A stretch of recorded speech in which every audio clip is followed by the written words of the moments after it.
Hello viewers, আসসালামু আলাইকুম। সবাইকে নববর্ষের অনেক অনেক শুভেচ্ছা রইল। নববর্ষের দিনটা আমার কাছে খুবই আবেগের। আমি আমার সাধ্য অনুযায়ী সকাল, দুপুর এবং রাতে বিভিন্ন ধরনের আয়োজন করে থাকি। আজ আপনাদের সাথে নববর্ষের সকালের আয়োজনটা শেয়ার করব। তো ভিউয়ার্স, আপনাদের কাছে রিকোয়েস্ট থাকবে লাইক দিয়ে পুরো ভিডিওটি দেখবেন। আমি আশা করছি আমার আজকের ভিডিওটি আপনাদের কাছে খুবই ভালো লাগবে। নববর্ষ আর পান্তা ভাত খাবো না সেটা তো হতেই পারে না। তো পান্তা ভাত রেডি করার জন্য আমি এখানে আমার প্রয়োজন অনুযায়ী চাল নিয়ে নিয়েছি। এই চালটা আমাদের নিজেদের ক্ষেতের চাল। নিজেদের ক্ষেতের চালে কিন্তু পান্তা ভাত করলে সেটা খেতে ভীষণ ভালো হয়। আর বাজারে যে প্রসেস করা চালটা পাওয়া যায়, এখানে বিভিন্ন ধরনের মেডিসিন মেশানো থাকে এবং প্রিজারভেটিভ দেওয়া থাকে, যাতে করে চালটা অনেক দিন পর্যন্ত পোকামাকড় মুক্ত থাকে। তো এই চাল দিয়ে যদি পান্তা ভাত করা হয় তাহলে সেটা খেতে আমার কাছে ভালো লাগে না। তো যাদের এই উপায়টা নেই নিজেদের ক্ষেতের চালের ভাত খাওয়ার, তাদের কাছে তো এটা ছাড়া আর কোনো অপশন নেই। তো আমি এখানে চালটা খুব ভালোভাবে ধুয়ে পরিষ্কার করে নিয়েছি, একদম সাদা পানি বের হওয়া পর্যন্ত। তো আমি মাড় ঝরিয়ে ভাত রান্না করি, সেজন্য আমি এখানে অনেকটা পানি দিয়ে তারপরে ভাতটা রান্না করছি। আর ভাত রান্না করতে পারে না বাঙালিদের মধ্যে এমন মানুষ তো খুঁজেই পাওয়া যাবে না, ছেলে হোক বা মেয়ে সবাই ভাত রান্না করতে পারে। ভাতের মধ্যে পানি দিয়ে দিলেই কিন্তু পান্তা ভাত হয় না। এখনকার ছেলে মেয়েরা পান্তা ভাত খেতেই চায় না, কারণ তাদের কাছে নাকি পান্তা ভাত খেতে ভালো লাগে না। আমার কাছে পান্তা ভাত খেতে তো অমৃত লাগে। শুধু শুকনা মরিচ এবং কাঁচা পেঁয়াজ দিয়েই আমি পান্তা ভাত খেয়ে নিতে পারি 1 প্লেট। তবে পান্তা ভাত বলতে যেটা বোঝায় সেটা কিন্তু বানাতে বেশ কিছু কৌশল অবলম্বন করতে হয়।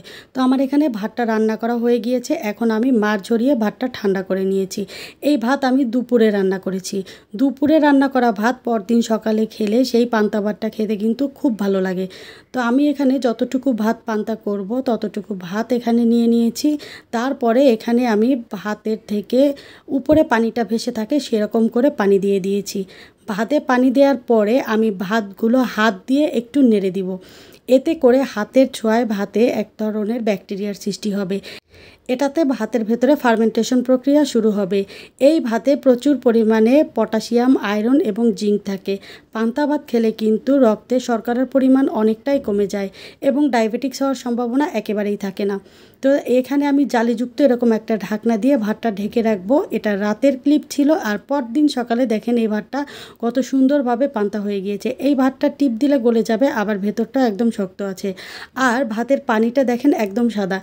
এই ভাতের পানি নিয়ে কিন্তু একটা দারুণ ছন্দ আছে, পান্তা ভাতের জল 3 পুরুষের বল। মানে পান্তা ভাত এবং এর পানি আমাদের জন্য কতটা উপকারী একবার ভাবেন।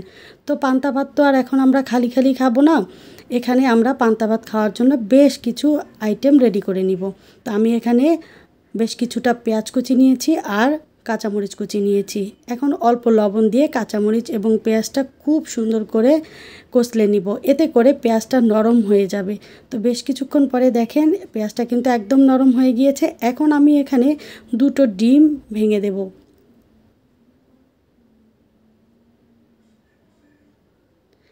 ডিম 2টো দিয়ে আমি এখানে হাতে করে খুব সামান্য পরিমাণে পানি দিয়ে দিব।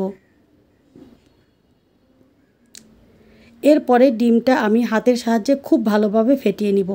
এভাবে অল্প পানি দিয়ে যদি খুব ভালোভাবে ডিমটা ফেটিয়ে নেন তাহলে ডিমটা ভাজার সময় খুব সুন্দর করে ফুলবে এবং এই ডিমটা অনেকক্ষণ পর্যন্ত নরম থাকবে। বাইরেটা হবে একদম ক্রিস্পি ক্রিস্পি আর ভেতরটা থাকবে বেশ জুসি। তো দেখেন এখানে আমি একটা কড়াইতে অনেকটা তেল দিয়ে দিয়েছি। এই কড়াইটা কিন্তু লোহার কড়াই। আমি ডিম ভাজার ক্ষেত্রে এই ধরনের কড়াই ব্যবহার করি, এতে অল্প তেলে ডিমটা খুব সুন্দর করে ভাজা যায়, আবার ডিমটা একদম তেলের পিঠার মতো ফুলেও যায়। এই একই তেলে আজকে আমি অনেকগুলো আইটেম করব, আপনারা দেখলেই বুঝতে পারবেন কত অল্প তেলে আমি কতগুলো আইটেম রান্না করেছি। তো দেখেন ডিমটা কিন্তু কি সুন্দর ফুলে গিয়েছে এবং সত্যি সত্যি এটা কিন্তু তেলের পিঠার মতো ফুলে গিয়েছে। আর এই ডিমটা ভাজার পরেও কিন্তু একদম চুপসে যাবে না। তো এখানে আমি ডিমটা একদম লাল লাল করে মুচমুচে করে ভেজে নিয়েছি। পান্তা ভাতের ডিমটা একটু মুচমুচে করে ভাজলেই খেতে কিন্তু বেশ ভালো লাগে। তো একইভাবে আমি 2টো ডিমই ভেজে নিয়েছি। তো এখন আমি চলে যাচ্ছি পরবর্তী একটা আইটেম রেডি করতে। এখানে আমি 3টা বড় সাইজের আলু খোসা ছাড়িয়ে ভালো করে ধুয়ে লম্বা লম্বা করে কেটে নিয়েছি। এগুলো আমি খুব সুন্দর করে সিদ্ধ করে নিব। এখন আমি চলে এসেছি চুলায়। যে তেলে আমি ডিম ভেজেছি সেই তেলেই এখন আমি দিয়ে দিচ্ছি বেশ কয়েকটা শুকনা মরিচ। শুকনা মরিচটা আমি একদম মুচমুচে করে ভেজে নিব। আর চুলার আঁচটাকে মিডিয়ামের থেকে সামান্য কমে রেখেছি, মিডিয়াম আঁচে ভাজলে একদম কালো হয়ে যাবে। তো এখানে আমার শুকনো মরিচগুলো ভাজা হয়ে গিয়েছে, এগুলো এখন আমি তুলে নিচ্ছি। মরিচ তুলে নেওয়ার পরে কড়াইতে যে তেলটা আছে সেই তেলেই আমি দিয়ে দিচ্ছি অল্প কিছু পেঁয়াজ কুচি। এটা দিয়ে আমি আলু ভর্তা করব, তাই পেঁয়াজটা আমি হালকা বাদামি কালার করে ভেজে নিব। এভাবে পেঁয়াজ ভেজে যদি আলু ভর্তা করা হয় তাহলে সেই আলু ভর্তা কিন্তু দীর্ঘক্ষণ ভালো থাকে, মানে নষ্ট হয়ে যায় না। তো এখানে আমার পেঁয়াজটা সুন্দর করে ভাজা হয়ে গিয়েছে, এখন আমি পেঁয়াজটা তুলে নিচ্ছি। পেঁয়াজ তুলে নেওয়ার সময় আমি তেলটা ছেঁকে তুলে নিব, কারণ পরবর্তীতে আমি সরিষার তেল ব্যবহার করব। তো এখন যে কড়াইতে তেলটা আছে সেই তেলে আমি দিয়ে দিচ্ছি একটা বড় রসুন কুচি। রসুন কুচি দিয়ে তারপরে আমি 1 মিনিটের মতো ভেজে নিয়েছি। এই মুহূর্তেও কিন্তু চুলার আঁচটা মিডিয়ামের থেকে সামান্য কমে ছিল। তারপরে আমি এখানে দিয়ে দিচ্ছি 1 মুঠো পেঁয়াজ কুচি। এখানে 2টো বড় সাইজের পেঁয়াজ কুচি আছে। দেখেন আমি কিন্তু পেঁয়াজ এবং রসুনটা একটু মোটা মোটা করেই কুচি করেছি, একদম মিহি কুচি করিনি। তো পেঁয়াজ রসুনটা খুব সুন্দর করে ভেজে নিয়েছি। ভেজে নেওয়ার পরে আমি এখানে দিয়ে দিচ্ছি একটা বড় সাইজের বাঁশপাতার চাপা শুটকি। শুটকিটা আমি নর্মাল পানি দিয়ে খুব ভালোভাবে পরিষ্কার করে নিয়েছি। উপরের আঁশ ছাড়িয়ে নিয়েছি, মাথা ফেলে দিয়েছি এবং পেটের ভেতরের ময়লা অংশটা ফেলে দিয়েছি। চাপা শুটকি পরিষ্কার করার সময় কিন্তু গরম পানি ব্যবহার করবেন না, তাহলে এটা গলে যাবে। তো এখন আমি শুটকিটা দিয়ে ভালোভাবে মিশিয়ে নিব পেঁয়াজ রসুনের সাথে। তারপরে আমি এখানে স্বাদ অনুযায়ী লবণ দিয়ে দিলাম। এভাবে লবণ দিয়ে যদি শুটকিটা ভেজে নেওয়া হয় তাহলে এটা কিন্তু প্রিজারভেটিভের কাজ করে। এই শুটকি ভর্তা ফ্রিজের বাইরেও 2 থেকে 3 দিন পর্যন্ত ভালো থাকবে। তো আমি চুলার আঁচটাকে লো টু মিডিয়ামের মাঝামাঝি রেখে শুটকিটা অনেকক্ষণ ধরে ভেজে নিয়েছি। দেখেন শুটকির কালারও চেঞ্জ হয়ে গিয়েছে আর শুটকিটা একদম গলে গিয়েছে। তো আমার এখানে শুটকিটা ভাজা হয়ে গিয়েছে, এখন এটাকে আমি পাটায় পিষে ভর্তা করে নিব। আপনারা যদি চান তাহলে আপনারা মিক্সিতেও করে নিতে পারেন, তবে পাটায় পিষে ভর্তা করার মজাই কিন্তু আলাদা। তো 2 বার করে হালকা হাতে আমি কিন্তু শুটকিটা বেটে নিয়েছি। তো শুটকি বেটে নেওয়ার পরে প্রথমে যে শুকনো মরিচ ভেজে নিয়েছিলাম সেখান থেকে 4টা শুকনো মরিচ আমি এখানে নিয়ে নিয়েছি। বোটাটা ফেলে দিয়ে খুব সুন্দর করে পাটায় পিষে নিব। আপনারা আপনাদের স্বাদ অনুযায়ী ঝালটা দিয়ে নেবেন। তো এখানে আমি মরিচটা ভালো করে বেটে নিয়েছি, এখন শুটকির সাথে খুব সুন্দর করে মিশিয়ে নিব। ব্যাস আমার এখানে কিন্তু শুটকি ভর্তাটা রেডি হয়ে গেল। এখন আমি চলে যাচ্ছি পরবর্তী স্টেপে। আমি এখানে যে শুকনো মরিচ ভেজে নিয়েছিলাম সেখান থেকে 3টা মরিচ নিয়েছি। এখন অল্প লবণ দিয়ে তারপরে মরিচটাকে আমি সুন্দর করে গুঁড়ো করে নিব। মরিচ গুঁড়ো করা হয়ে গেলে এখন আমি ভেজে রাখা পেঁয়াজের সাথে মরিচটা খুব ভালোভাবে মিশিয়ে নিব। মেশানোর পরে এখন আমি এখানে প্রথমে যে আলু সিদ্ধ করে রেখেছিলাম সেই আলুগুলো নিয়ে নিব। আলুগুলো নিয়ে তারপরে আমি হাতের সাহায্যে খুব সুন্দর করে ম্যাশ করে নিব।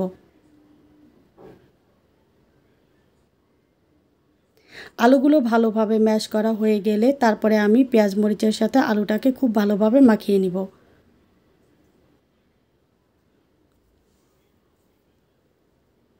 মাখানোর পরে এখন আমি এখানে সামান্য সরিষার তেল দিয়ে দিচ্ছি। এখন তেলটা আলুর সাথে আরও ভালোভাবে মিশিয়ে নিব। ব্যাস রেডি হয়ে গেল আমার আলু ভর্তা। এখন আমি চলে যাচ্ছি পরবর্তী স্টেপে।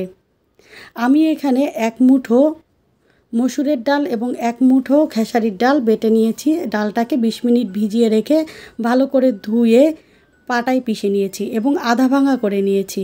এখন আমি এখানে দিয়ে দিচ্ছি স্বাদ মতো লবণ, হাফ চা চামচ হলুদের গুঁড়া, অল্প পেঁয়াজ কুচি, দিয়ে দিচ্ছি 3টা কাঁচামরিচ কুচি। ঝালটা যে যার স্বাদ অনুযায়ী ব্যবহার করবেন। দিয়ে দিচ্ছি অল্প ধনিয়া পাতা কুচি। এখন সবগুলো উপকরণ আমি ডালের সাথে খুব ভালোভাবে মাখিয়ে নিব। এই ডাল দিয়ে আমি ডালের বড়া তৈরি করব, তাই এখানে পেঁয়াজ কুচি কম দিয়েছি। ডালের বড়াতে কিন্তু পেঁয়াজ কুচিটা একটু কম দিতে হয়। এখন চুলায় একটা প্যানে আমি পরিমাণ মতো তেল দিয়ে দিচ্ছি। তেলটা ভালোভাবে গরম করে নিয়ে তারপরে আমি এখানে আগে যেই ডালটা রেডি করে রেখেছিলাম সেই ডাল থেকে কিছুটা ডাল নিয়ে হাত দিয়ে এভাবে বড়ার শেপ করে দিয়ে দিচ্ছি। ডালের বড়া কিন্তু একটু বড় বড় টাইপের হয় এবং পাতলা হয়, আর ডালের বড়া কিন্তু একদম ডুবো তেলে ভাজতে হয় না। তো এখানে আমার 5টা বড়া হয়েছে। আমি বড়াগুলো এপাশ ওপাশ উল্টে খুব সুন্দর একটা কালার করে ভেজে নিয়েছি। ডালের বড়া একদম বেশি ক্রিস্পি করা যাবে না, এটা উপর থেকে হালকা ক্রিস্পি থাকবে আর ভেতরটা থাকবে একদমই জুসি। তো দেখেন এখানে আমার ডালের বড়াগুলো খুব সুন্দর করে ভাজা হয়ে গিয়েছে। এখন চলে এসেছি পরবর্তী স্টেপে। এখানে আমি বেগুন নিয়েছি একটা লম্বা এবং মোটা সাইজের। আজকে আমি গোল বেগুন পাইনি, তাই আমি লম্বা বেগুনটাই নিয়েছি। আর 2 পিস ইলিশ মাছ নিয়েছি, আমরা 2 জন খাবো তাই 2 পিস নিয়েছি। আর এখানে আমি এখন দিয়ে দিচ্ছি স্বাদ মতো লবণ আর 1/2 চামচ হলুদ গুঁড়ো। লবণ এবং হলুদের সাথে বেগুন এবং মাছ খুব ভালোভাবে মিশিয়ে নিব। এখন আমি চলে এসেছি মাছ এবং বেগুন ভাজতে। আজকে আমি সরিষার তেলে মাছ এবং বেগুন ভাজবো। ইলিশ মাছ এবং বেগুন ভাজি সরিষার তেলে খেতেই কিন্তু খুব ভালো লাগে। তো আমি একসাথেই সবগুলো বেগুন এবং মাছ ভেজে নিব। ইলিশ মাছের তেলে বেগুন ভাজলে সেই বেগুন ভাজা খেতে কিন্তু খুবই মজা লাগে। তো চুলার আঁচ মিডিয়ামে রেখে ঢাকনা ছাড়াই আমি বেগুন এবং ইলিশ মাছ ভেজে নিব। এপাশ ওপাশ উল্টে একদম লাল করে মাছ এবং বেগুন ভেজে নিব। এই বেগুন এবং মাছ ভাজার সময় কি দারুণ একটা ফ্লেভার যে বের হয়েছিল তা আর কি বলবো।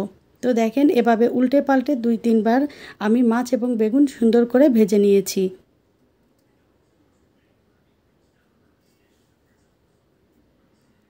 তো ভিউয়ার্স দেখেন এখানে আমার মাছ এবং বেগুন ভাজা একদম কমপ্লিট, এগুলো আমি তুলে নিচ্ছি। মাছ এবং বেগুন তুলে নেওয়ার পরে কড়াইতে যে তেলটা থাকবে সেই তেলটাও আমি তুলে নিব। এই তেল দিয়ে ভাত খেতে কিন্তু ভীষণ ভালো লাগে। তো এখানে আমার মাছ এবং বেগুনটাও একদম রেডি হয়ে গিয়েছে, দেখেন কী লোভনীয় লাগছে দেখতে। আর এই দিকে রেডি হয়ে গেল শুটকি ভর্তা, আলু ভর্তা, ডালের বড়া আর 2টো শুকনো মরিচ আমি রেখেছি পান্তা ভাত দিয়ে খাওয়ার জন্য। পান্তা ভাত খাবো আর শুকনো মরিচ খাবো না, সেটা তো কোনোভাবেই হতে পারে না। আর এইদিকে রেডি হয়ে গেল আমার মুচমুচে ডিম ভাজা। নববর্ষে এই গিফটটা আমি আমার বোনের কাছ থেকে পেয়েছি। কালারটা খুবই সুন্দর হয়েছে। এই দারুণ টেবিল ম্যাটটা বিছিয়ে আজকে আমি আমার খাবারগুলো পরিবেশন করে নিয়েছি। তো আমি কিন্তু সবগুলো খাবার এখানে রেডি করে নিয়েছি। তো ভিউয়ার্স, আমার আজকের আয়োজনগুলো আপনাদের কাছে ভালো লেগে থাকলে অবশ্যই লাইক, কমেন্ট এবং শেয়ার করতে ভুলবেন না প্লিজ। আর যারা প্রথমবার আমার চ্যানেলটি দেখছেন, চাইলে চ্যানেলটা সাবস্ক্রাইব করে পাশে থাকা বেল আইকনের অল অপশনটি সেট করে নিতে পারেন। দেখা হবে পরবর্তী কোনো রেসিপিতে। ততক্ষণ পর্যন্ত ভালো থাকবেন। আল্লাহ হাফেজ।